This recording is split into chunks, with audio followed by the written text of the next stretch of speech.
शादीशुदा लोगों के लिए बहुत बड़ी सीख। 1 साल की डेटिंग के बाद आखिरकार आज उसकी शादी हो ही गई। अंजलि आज बहुत ज़्यादा खुश थी। उसकी नई जिंदगी की शुरुआत थी आज। शादी की सारी रस्में ख़त्म हो गई थी और अंत में एक वेडिंग पार्टी ऑर्गेनाइज की गई थी। शादी की कीमती से कीमती तोहफे उन्हें मिले थे, लेकिन माँ ने कुछ अलग ही तोहफा अंजलि को दिया था। माँ ने अंजलि को एक नई बैंक की पासबुक दी और कहा, बेटा ये सेविंग अकाउंट मैंने तुम्हारे नाम पर खोला है और इसमें 1 लाख रुपए जमा कर दिए हैं। माँ ने आगे कहा, मेरी प्यारी बेटी, इस पासबुक को लो और इसे अपनी शादी की उन खूबसूरत यादों की तरह रखो जो तुम्हें जिंदगी भर याद रहेगी। जब जब कुछ अच्छा और यादगार तुम्हारी जिंदगी में घटे तो इसमें कुछ रकम जमा कर दिया करना, और ये रकम किस कारण से जमा कर रही हो वह ज़रूर मेंशन करना। जितनी ज़्यादा खुशी का दिन होगा उतने ज़्यादा पैसे तुम इसमें जमा कर सकती हो। पहली राशि मैंने तुम्हारे लिए जमा कर दी है। अब इसे तुम आगे अपने पति के साथ बढ़ाना, और जब कई सालों बाद तुम इसे देखोगे तो तुम्हें पता चलेगा कि तुमने अपने जीवन में एक दूसरे के साथ कितने खुशी के पल साथ में जिए हैं। अंजलि ने बाद में ये बात अपने पति को भी बताई। दोनों को ही ये सुझाव बड़ा ही पसंद आया और अब वह दोनों ही उस वक्त का इंतजार करने लगे जब इस खाते में कुछ पैसे जमा कर पाए। महीनों बाद उनकी पासबुक कुछ इस तरह से दिखने लगी। 19 जनवरी 10,000 शादी के बाद पति का पहला बर्थडे मनाया। 27 फरवरी 20,000 पत्नी को नौकरी मिली। 25 मई 20,000 वेकेशन शिमला में। 3 जून 50,000 पत्नी प्रेग्नेंट हुई। 22 जुलाई 40,000 पति को प्रमोशन मिला।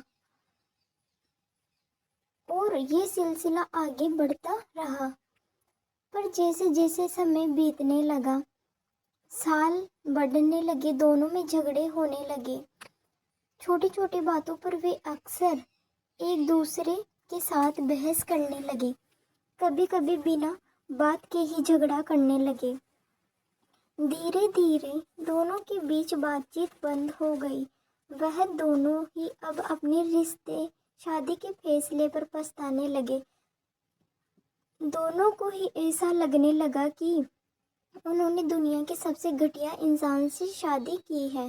शायद उनके बीच का वह प्यार कहीं गुम हो गया जो पहले था। एक दिन अंजलि ने अपनी माँ से बात की। माँ, अब हम साथ में नहीं रह सकते। हम दोनों ने ही ये फैसला लिया है कि अब तलाक लेकर अलग हो जाए। मुझे समझ में नहीं आ रहा कि मैंने ऐसे इंसान के साथ शादी करने का फैसला कैसे ले लिया था। उसकी माँ ने कहा, बिल्कुल, इसमें कोई बड़ी बात नहीं है। तुम वही करो जो तुम्हारा दिल कहता है। अगर तुम दोनों ने ही साथ नहीं रहना चाहते तो अलग होने में भी तुम्हारी भलाई है। लेकिन उससे पहले एक काम करो। तुम्हें वह पासबुक याद है जो मैंने तुम्हें तुम्हारी शादी के दिन दी थी? सबसे पहले उस खाते में जमा सारे पैसे निकालो और उन्हें खर्च कर डालो। तुम्हें ऐसी कमज़ोर शादी का कोई भी रिकॉर्ड नहीं रखना चाहिए। अंजलि अपनी माँ की बात से सहमत थी, इसलिए वह वहाँ से सीधे बैंक चली गई और बैंक में लाइन लग गई ताकि उसे अकाउंट को बंद करवा सके। जब वह लाइन में खड़े होकर इंतजार कर रही थी, तब उसने एक नज़र उस पासबुक के अंदर लिखे रिकॉर्ड्स पर डाली। उसने पढ़ा और पढ़ती ही गई। वह सारी खुशियाँ, आनंद के पल जो उसने अपने पति के साथ जिए थे, सब उसकी आंखों के सामने आ गए और उसकी आंखों में आंसू आ गए। वह तुरंत वहां से निकल अपने घर पहुंची। अंजलि ने घर पहुंचकर सबसे पहले वह पासबुक अपने पति के हाथों में रखी और बोली कि तलाक लेने से पहले इस खाते में जमा सारे पैसे खर्च कर दो और खाते को बंद कर दो। अपने अगले दिन पति बैंक गया और खाता बंद कराने के लिए लाइन में लगा। जब वह लाइन में अपना नंबर आने का इंतजार कर रहा था तो उसने एक नज़र उस पासबुक पर डाली। उसने पासबुक के अंदर लिखे रिकॉर्ड्स को पढ़ा और पढ़ते ही चला गया। भूतकाल में अपनी पत्नी के संग जिए वह खुशियों के पल, वह सुंदर यादें, वह प्यार के पल उसके नज़रों के सामने किसी मूवी की तरह चलने लगे। थोड़ी देर बाद वह भी बैंक से निकला और सीधे घर पहुंचा।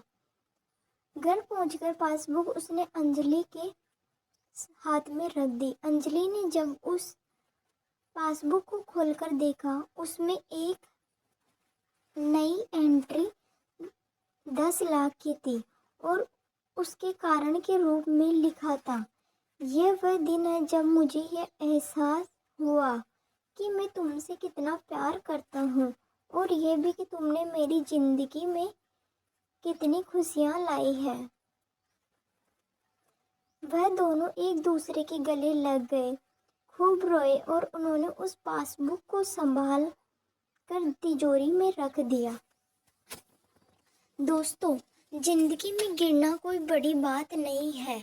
जब आप किसी भी कारण से गिरते हो तो आपको हमेशा कहाँ गिरे हो, उससे ज़्यादा गिरने से पहले आप कहाँ थे, ये बात याद रखना चाहिए। गलतियों को सुधार कर आगे बढ़ने का नाम ही तो जिंदगी है। तो दोस्तों, ये वीडियो आपको कैसा लगा? अच्छा लगा हो तो प्लीज़ लाइक, शेयर, कमेंट करना और चैनल को ज़्यादा से ज़्यादा सब्सक्राइब करना।